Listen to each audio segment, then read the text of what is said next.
Tuseme happy birthday our nation Kenya. Ladies and gentlemen, allow me to make a few remarks and welcome the guest of honor, the Right Honorable Raila Amolo Odinga. Fellow Kenyans, invited guests, ladies and gentlemen, good afternoon. Good afternoon.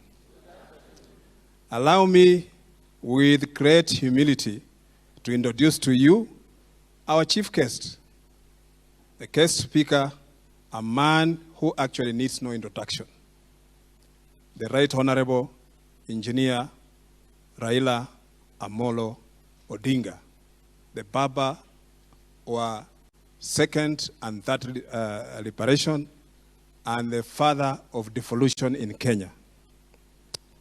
Baba, as many of you call him, is a living legend in this country.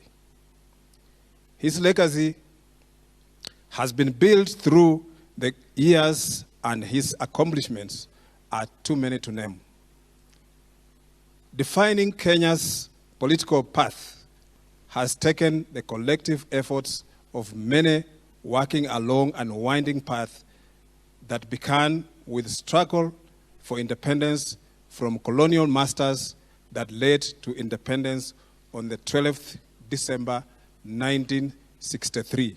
And I would proudly say that my birthday is also in this year.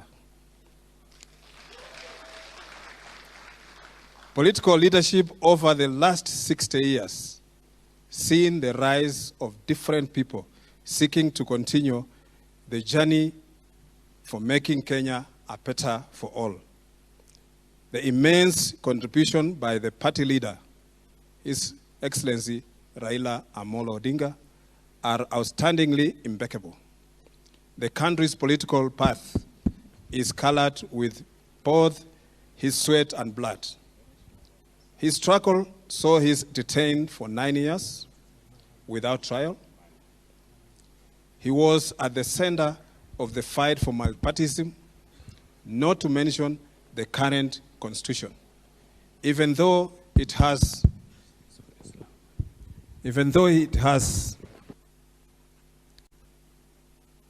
for multipartyism, not to mention the current constitution, even though it has some caps. The history of this great nation, when told, cannot be complete without mentioning Baba Raila Amolo Odinga. Akwambo, as some fondly refer to him, is deeply grounded in history and social economic development of this nation and Africa at large. He has taught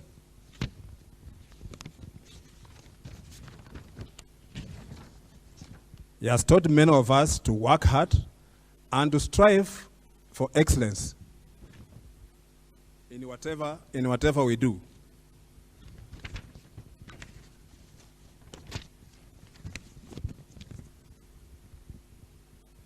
He epitomizes resilience and loyalty. When it comes to building bridges, this man is second to none. Kenya today finds itself at crossroads.